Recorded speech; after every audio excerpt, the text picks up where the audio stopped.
Алдарт зүүнчдийн зөвнөл биелсэн 10 тохиолдол. Хүн төрөлхтний түүхэнд ирээдүг харах чадвартай хүмүүс байсаар ирсэн бөгөөд тэд тодорхой цаг хугацаанд болох үйл явдлыг урьдчилан тэмдэглэн үлдээснээс биелсэн нь олон байдаг.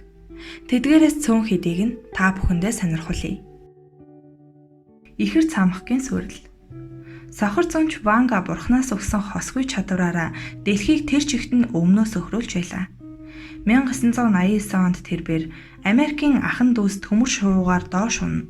Бутны цаанаас чоннууд улан гэмгүй хүмүүсийн цус голмит урсдах болно хэмээн хэлсэн байдаг. Гэтэл 2001 оны 9-р сарын 11-нд алан хятагчид агаарын довтлохон хийсний улмаас Нью-Йорк дахь ихэр цамхаг гэгддэг дэлхийн худалдааны цамхаг нуран унсан юм. Энэ үед Америкийн нэгдсэн улсын ерөнхийлөгчөөр Жорж Буш ажиллаж байсан бөгөөд түүний ойрхит орондод явуулсан цэргийн ажиллагаа олон мянган хүний амийг авч утсан билээ. Титаник.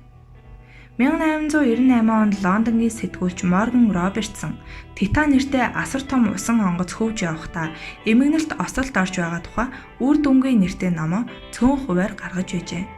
4-р сарын жихүүн шөнө усан онгоц мөсөн уйлтай мөргөлдөн 1000 гаруй хүний амийг авч одно.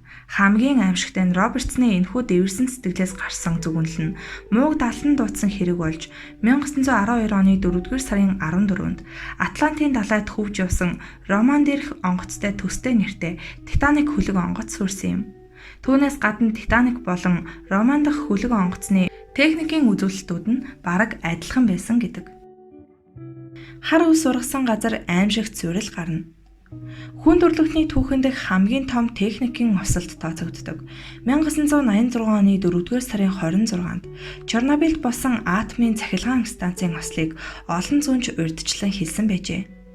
Гэхдээ эдгээрээс хамгийн эртнийх нь бол Библийн үед хамаатай.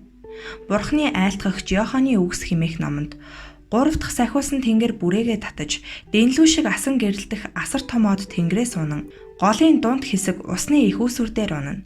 Энэ одны нэр Фолин. Үүний улмаас олон хүн үхэж уух усгүй болно хэмээн бичсэн байдаг аж.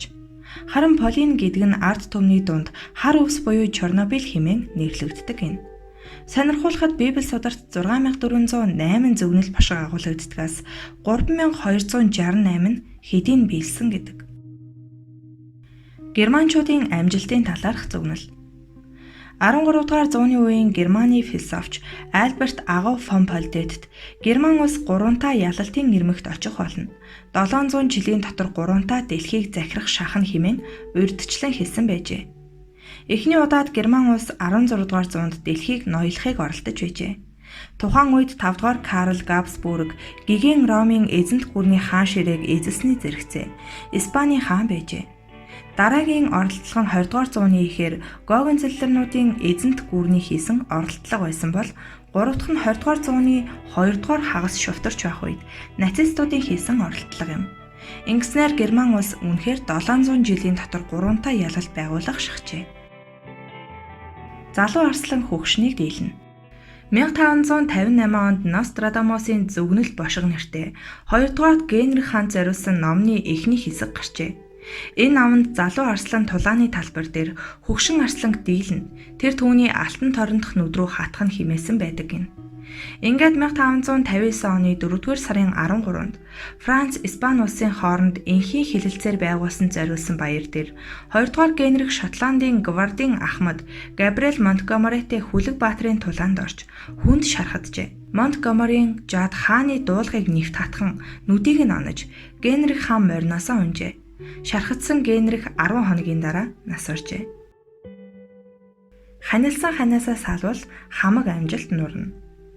1794 онд үзэгсэлэнт залуу бүсгүй Жозефина де Богорни найзынхаа хамт зугаалж яваад Мария Ленорман гэх залуу боловч нэрд гарсан үзмэрчийнхээр ороод гарчээ.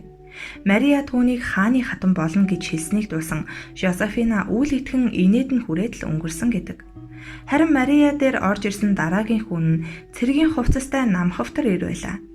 Энэ нэрийг 6 өндөр албан тушаалд хүрнэ. Хаан ширээнд суун 40 хүртэл нь хувь заяа сайнаар хандах хэдиж бурхнаас илгээсэн ханаасаа салвал бүх зүйл оргонгороо иргэн хэмээн хэлжээ.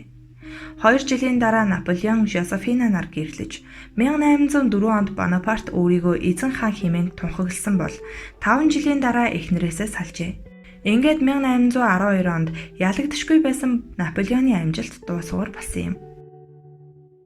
Цагаан морьноос болгоомжил. Петербургт амьдардаг байсан хөгшин герман мэрэгч эмэгтэй сууд зохиолч Александр Пушкинийг мэрэглэн удахгүй мөнгөтэй болно. Гентийн санал, нэр алдар, асар их хүндэтгэл хоёр үйл явдал тохионо хэмээн хэлжээ. Мөн 37 наснд нь цагаан морь эсвэл цайвар үстэй хүнээс болж ямар нэгэн золгүй явдал тохиохгүй л бол урт удаан наслана хэмээн зөвгөнсөн гэдэг. Энэ үгсийг сонсоод гэртээ харьсан Пушкин мөнгөтэй духтай байхыг болжээ. Учир нь түүнд өөртөө эртний анд нь өрөө төлсөн хэрэг байж.